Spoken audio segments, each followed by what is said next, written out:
Hello friends, कसे आहात तुम्ही? मजेत ना? मजेतच असायला पाहिजे. आणि इथं मला निघायचं होतं सासरी, म्हणून मम्मी पप्पा करत होते पॅकिंग. आणि मग सगळं व्यवस्थित सामान ठेवलं का नाही हे पप्पा कसे पाहत होते पहा ना.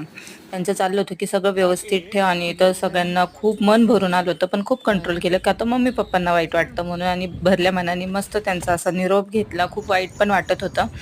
म्हटलं पण काय करणार, शेवटी जितकी माहेरी जायची ओढ असते तितकी सासरी जायची ओढ असते मुलींना. त्यांचा जीव असाच चाललेला असतो की छान पैकी असं अहिल्यानगरला बाय बाय केलं. हा बोर्ड पण पहा, अहिल्यानगर महानगरपालिका, धन्यवाद. तेही म्हणतात धन्यवाद बाई आली इथं तर.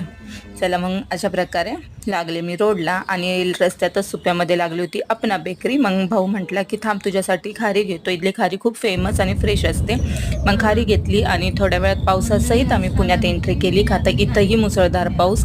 काय सांगायचं, आता पूर्ण मे महिना असा पावसातच जाणार आहे. जूनमध्ये पडतोय का नाही काय माहिती नाही. इथं मस्त गोड आठवणीसहित, माहेरच्या गोड आठवणीसहित पुण्यात प्रवेश केला. आले होते घराच्या एरियामध्ये, पण शरीराने इथं आले होते, मन मात्र तिकडंच रमलेलं होतं. मम्मीची सारखी आठवण येत होती, तिचं काय चाललं असेल असंच वाटत होतं. का तर तिला मुलं गेल्यावर अजिबात करमत नाही, घर सगळं खाली झालं होतं. आणि इथे मग भावाला मस्तपैकी चहा आणि त्यांनीच आणलेली खारी दिली, का तर त्याला निघायची घाई होती. आणि इथं विरूचं आणि विहानचं चाललं होतं त्याला की नाही मार्कशीट दाखवणं, की मामा आम्ही असं असं केलं प्रोग्रेस. मग तो पण म्हणला नेक्स्ट टाइम चांगले मार्क्स पाहिजे. आणि आता हा इतका सगळा पसारा मम्मीकडून घेऊन आलेला, मी कसं ऑर्गनाईज करणार तेच बघूया. चला बाय, टेक केअर.